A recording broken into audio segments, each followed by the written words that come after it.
Sidang Pengadilan Tata Usaha Negara Surabaya pada hari ini, Senin tanggal 27 Mei 2025, dengan agenda pemeriksaan awal dan identitas para pihak. Saya nyatakan dibuka dan terbuka untuk umum. Bentar. Ada apa ini?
Pintu teater 1 telah dibuka.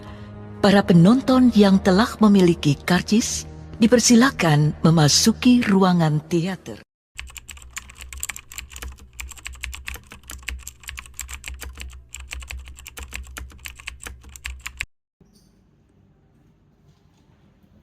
Selamat datang di Pengadilan Tata Usaha Negara Surabaya. Ada yang bisa saya bantu? Selamat pagi Pak, saya kuasa hukum dari penggugat mau mendaftarkan perkara ini. Baik, bisa saya bantu terlebih dahulu ya Bapak ya terkait dengan pengambilan nomor antrian. Sebelumnya atas nama siapa? Atas nama Ibu Indah. Baik, nomor antriannya 20 ya Bapak ya. Baik Bapak, silakan menunggu dan menunggu panggilan antrian dari meja informasi. Silakan Bapak. Terima kasih Pak.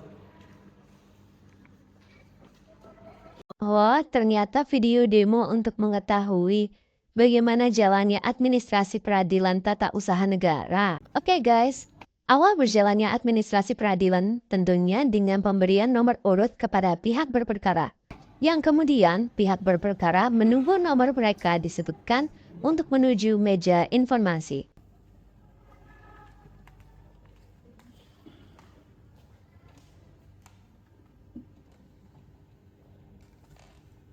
Ada yang bisa dibantu? Saya mau mengajukan gugatan, Ibu. Gugatan perkara apa ya? Keputusan rektor Putusan rektor tentang apa? DO. Di meja informasi, petugas akan bertanya tentang upaya administrasi yang merupakan tahap yang harus dilewati. Tidak hanya itu, petugas juga akan membantu memeriksa kelengkapan dokumen, yang mana hal ini untuk memudahkan pihak berperkara. Melakukan upaya administratif? Belum. Baik, selanjutnya boleh saya melihat berkas-berkasnya? Silakan.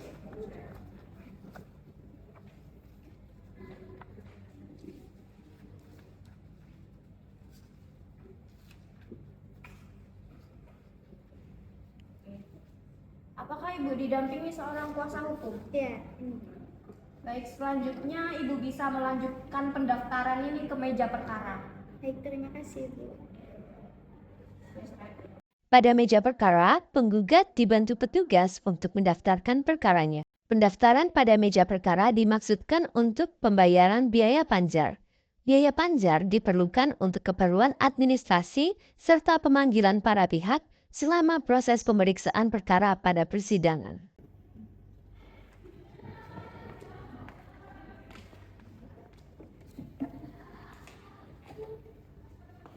Ada yang bisa saya bantu?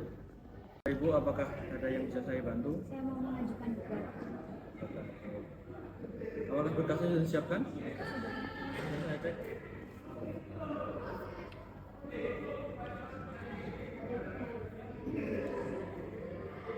Ini perkara apa ya? Keputusan rektor.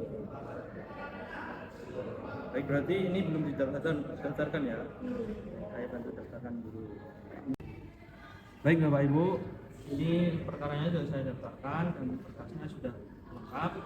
Untuk pembayaran panjar sebesar 900.000, apakah Bapak Ibu bersedia? Iya. Kalau bersedia, setelah ini silahkan melanjutkan ke meja kasir ya Bapak Ibu. Terima kasih Pak. Sama-sama.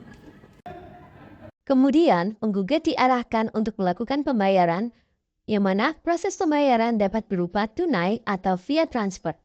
Hal ini demi mewujudkan asas cepat, sederhana, dan biaya ringan.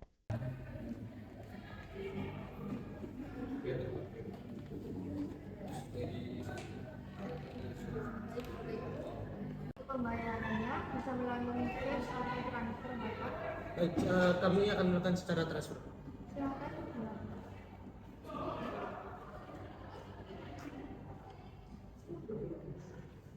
Sudah Ibu. Baik, saya siap.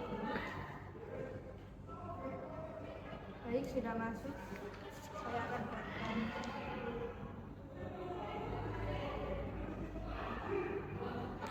Baik, Bapak, ini.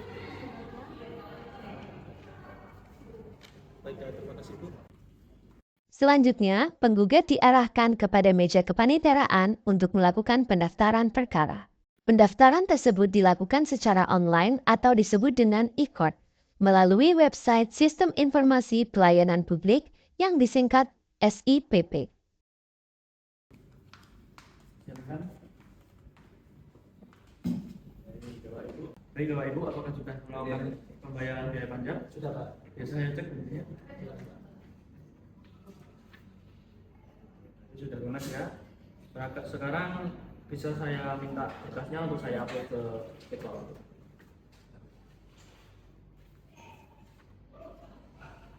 Saya cek dulu ya.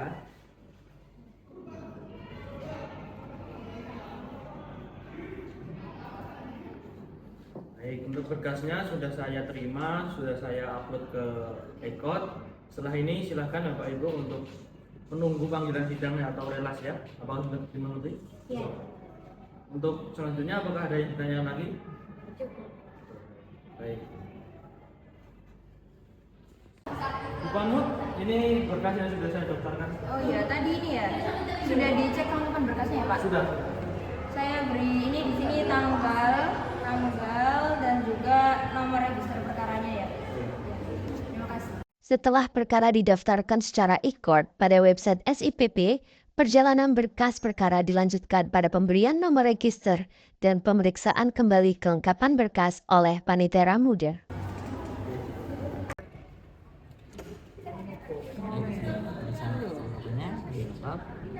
Setelah nomor register perkara diberikan, maka berkas akan disampaikan kepada Ketua Pengadilan untuk penandatanganan dan persetujuan pelaksanaan sidang. Selain itu, penandatanganan ini juga dimaksudkan agar Ketua Pengadilan mengetahui perkara yang akan disidangkan serta menunjuk majelis hakim yang akan melakukan pemeriksaan perkara tersebut.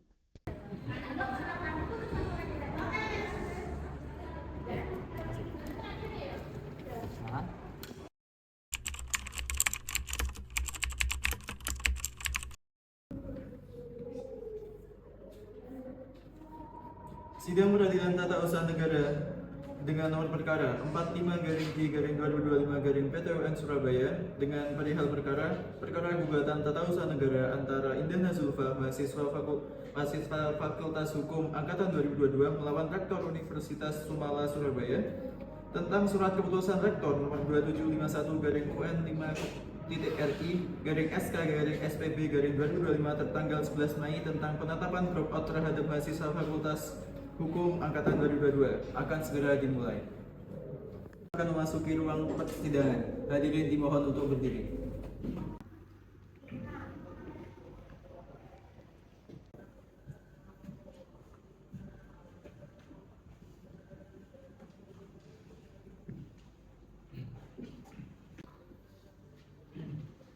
Hadirin dipersilakan untuk kembali. Baik, sidang pengadilan tata usaha negara Surabaya pada hari ini Senin tanggal 27 Mei 2025 dengan agenda pemeriksaan awal dan identitas para pihak. Saya nyatakan dibuka dan terbuka untuk umum. Baik, sebelum masuk ke agenda persidangan selanjutnya, tahapannya adalah melakukan pemeriksaan identitas. Maka oleh karena itu dari pihak penggugat dan tergugat silakan maju ke depan untuk menyerahkan identitasnya masing-masing. Agenda pada hari sidang pertama adalah pemeriksaan identitas para pihak. Dalam hal ini, masing-masing pihak, baik penggugat maupun tergugat, harus hadir. Apabila prinsipal tidak dapat hadir, maka dapat diwakilkan oleh kuasa hukumnya.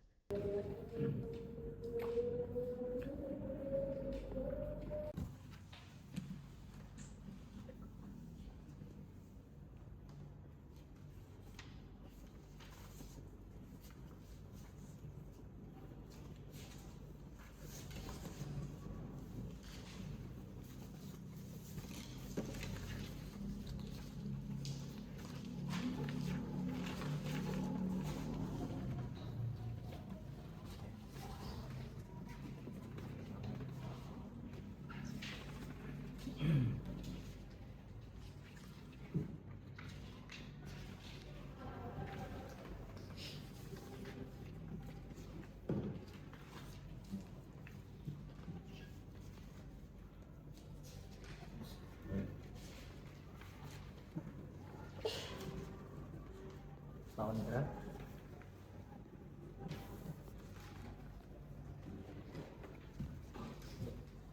Jangan kembali ke tempat.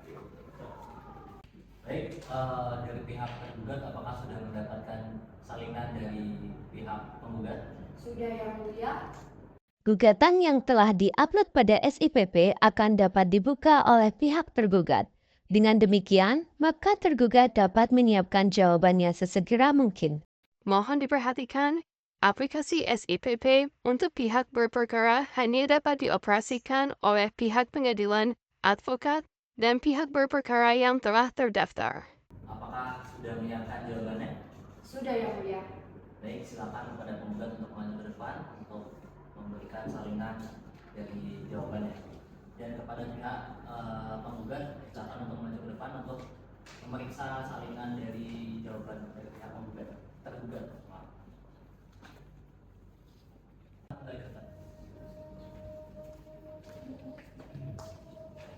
Ini adalah pembacaan jawaban dari pihak tergugat. Silakan pihak tergugat apakah mau dibacakan seluruhnya atau dianggap dibacakan? Dianggap dibacakan yang mulia. Pada tahap pembacaan gugatan maupun jawaban gugatan akan diberikan pilihan oleh hakim, yakni apakah akan dibacakan atau dianggap dibacakan. Perbedaan dibacakan dengan dianggap dibacakan adalah dibacakan berarti membaca seluruh atau beberapa poin pada jawaban atau gugatan. Sedangkan dianggap dibacakan berarti sama halnya pre-memorik dengan maksud akan dibaca oleh pihak penggugat atau tergugat setelah persidangan pada hari itu selesai atau berakhir. Apakah dari pihak penggugat sepakat untuk dibacakan? Baik, untuk agenda persidangan selanjutnya apakah dari pihak penggugat maupun tergugat ada yang akan mengajukan untuk agenda replik dan duplik? Tidak yang mulia. Replik dan duplik adalah proses jawab-jinawab oleh para pihak. Replik yang artinya menjawab jawaban tergugat. Duplik artinya menjawab replik penggugat. Replik dan duplik dapat dilaksanakan menyesuaikan pilihan dan persetujuan para pihak. Apabila terdapat kesepakatan untuk tidak melanjutkan sidang pada tahap replik, maka tidak ada agenda sidang duplik. Dari pihak penggugat tidak melanjutkan replik? Tidak ya. Dari pihak penggugat tidak melanjutkan replik? Tidak ya. Baik, karena dari pihak penggugat dan pihak penggugat tidak melanjutkan replik. Oleh karena itu, maka sidang hari ini, agenda sidang kami hari ini sudah dinyatakan selesai dan akan dilanjutkan, dan pada sidang hari ini akan ditunda dan akan dilanjutkan persidangan selanjutnya pada tanggal berapa? Pada 3 Juni. Baik, agenda sidang selanjutnya dengan agenda 3 Juni dengan agenda pembuktian. Maka dengan ini kami nyatakan sidang ditunda dan ditutup. Setelah dilaksanakan atau tidak dilaksanakannya agenda replik dan duplik, maka agenda berikutnya adalah pemeriksaan bukti. Pada tahap pertama pemeriksaan merupakan pemeriksaan bukti surat. Pemeriksaan ini dimaksudkan untuk mengetahui bukti surat yang terlampir sudah sesuai, sah, dan mengetahui keasliannya. Yang mana bukti surat menyesuaikan isi lembar bagian bukti surat dengan keterangan fotokopi dari surat asli atau fotokopi dari fotokopi. Lembar bagian bukti surat tersebut dimaksudkan memudahkan pemeriksaan bukti surat pada saat pemeriksaan di persidangan.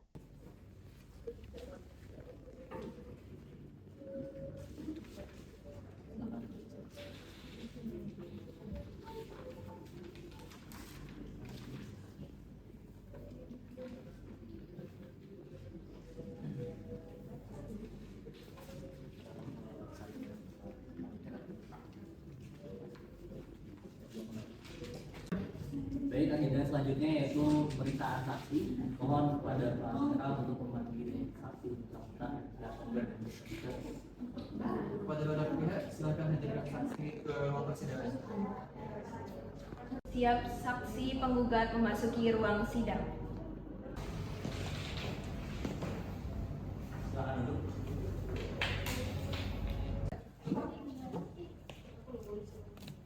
Agenda berikutnya adalah pemeriksaan keterangan saksi atau ahli. Sebelum saksi atau ahli disumpah dan dimintai keterangan, saksi harus memberikan kartu tanda penduduknya untuk pemeriksaan kesesuaian identitas dan syarat saksi. Kemudian untuk ahli, tidak hanya harus memberikan kartu tanda penduduknya saja, namun juga bukti identitas sesuai keahliannya.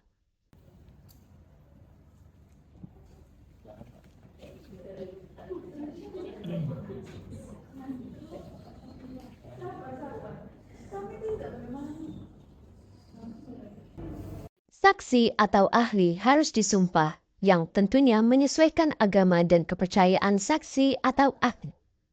Sumpah ini merupakan penentu bagi hakim untuk membuat keterangan tersebut pada pertimbangan hukumnya. Baik, sebelum memberikan keterangan, saudara saksi terlebih dahulu akan diambil sumpah menurut agama atau bernegara. Pemeriksaan keterangan saksi dan ahli para pihak dilaksanakan secara bergantian, yang dimulai oleh saksi dan ahli penggugat, kemudian dilanjutkan saksi dan ahli tergugat. Beberapa syarat saksi lainnya, yakni saksi merupakan orang yang mendengar, melihat, dan merasakan hal yang diperkarakan secara langsung. Kemudian, saksi bukan keluarga, hubungan saudara, atau semenda. Kemudian untuk ahli, pemberian keterangan bukan berupa hal yang dialami secara langsung, namun memberikan keterangan sesuai keahliannya. Baik, selanjutnya adalah pembacaan kesimpulan dari para pihak. Apakah penggugat sudah siap dengan kesimpulannya? Sudah ya mulia. Dan penggugat sudah siap dengan kesimpulannya? Siap yang mulia. Baik, disilakan kepada penggugat untuk lebih dahulu membacakan kesimpulan. Dan dengan demikian penerima kuasa berhak.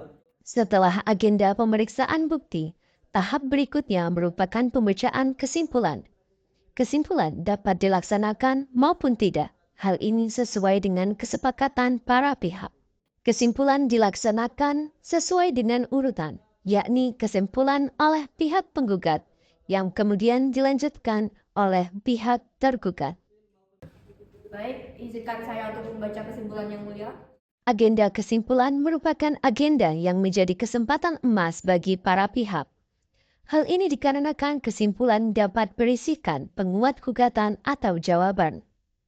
Kesimpulan yang sederhana dapat berisikan poin penting gugatan atau jawaban, hasil pemeriksaan bukti surat, dan keterangan saksi dan ahli.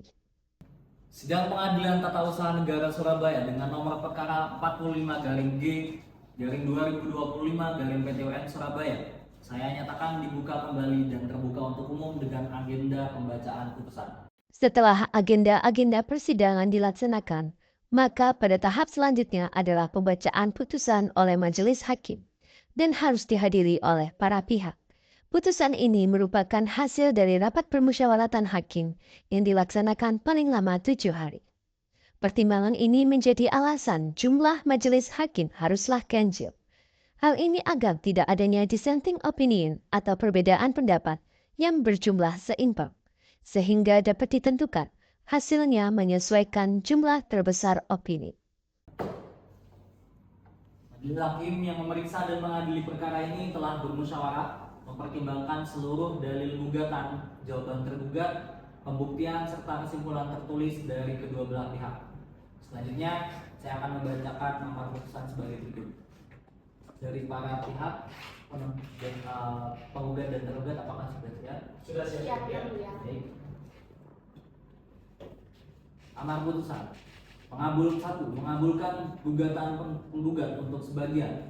2. Menyatakan batal surat keputusan Rektor Universitas Semala Surabaya nomor 2795/SK-SKB/2025 tanggal 11 Mei 2025 tentang penetapan dropout terhadap mahasiswa Fakultas Hukum angkatan 2022 atas nama penggugat. 3. Mewajibkan tergugat untuk mencabut surat keputusan tersebut dan memulihkan status akademik penggugat sebagai mahasiswa aktif. 4. Menolak gugatan penggugat untuk selain dan selebihnya. 5. Menghukum tergugat untuk membayar biaya perkara sejumlah Rp500.000. Demikian diputuskan dalam rapat permusyawaratan Majelis Hakim Pengadilan Tata Usaha Negara Surabaya pada hari Selasa tanggal 17 Juni 2025 oleh Muhammad Ihsan Aditya SH.MH sebagai Hakim Ketua Majelis, Asrul Azhar SH dan Maniar Dwi Swandani SH.MH masing-masing yang bertindak sebagai Hakim Anggota. Putusan diucapkan dalam sidang yang terbuka untuk umum secara elektronik melalui sistem informasi pengadilan pada hari Selasa tanggal 17 Juni 2025 dengan dibantu oleh Ahmad Farihi SH selaku Panitera Pengganti Pengadilan Tata Usaha Negeri Surabaya dengan dihadiri oleh penggugat dan ketua dan kuasa hukum penggugat serta tergugat dan kuasa hukum tergugat. Baik, apakah dari pihak penggugat dan tergugat sudah paham atas amar putusan yang dibacakan? Sudah, yang mulia. Baik. Selanjutnya apabila dari kedua belah pihak ada yang mengajukan upaya hukum, bisa selanjutnya untuk melakukan upaya banding. Menjelang ditutupnya persidangan, hakim akan menyampaikan informasi berupa dapat dilaksanakannya upaya hukum selanjutnya apabila terdapat pihak yang keberatan dengan putusan yang ada. Upaya hukum ini terdiri dari banding dan kasasi. Pemberian informasi tentang upaya banding disampaikan pada pengadilan tingkat pertama. Kemudian pemberian informasi tingkat kasasi disampaikan pada pengadilan tingkat kedua. Terdapat beberapa kasus pada peradilan tata usaha negara yang mana perkara tidak dapat diajukan banding, namun langsung kasasi.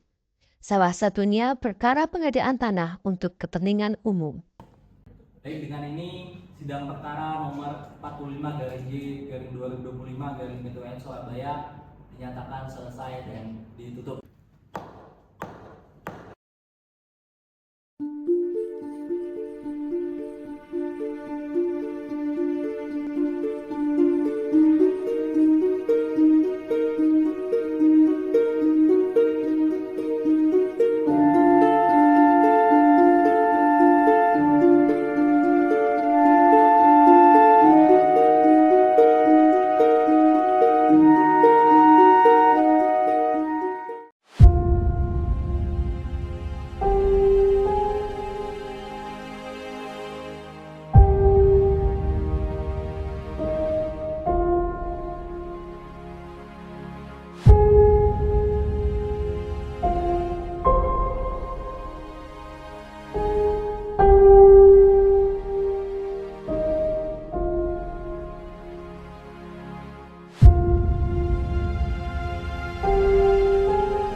kami akan melakukan secara transfer.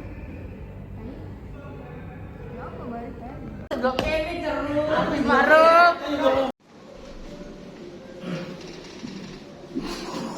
Apakah ibu selama ini pernah berdua kan sama Pernah Pak Hakim. Saya biasanya sendirian. Baik yang mulia, izinkan saya untuk membaca kesimpulannya. Bukti keterangan pemerintahan hadapan rapat paripurna DPR. Ciro. Siapa nih? Ciro lu.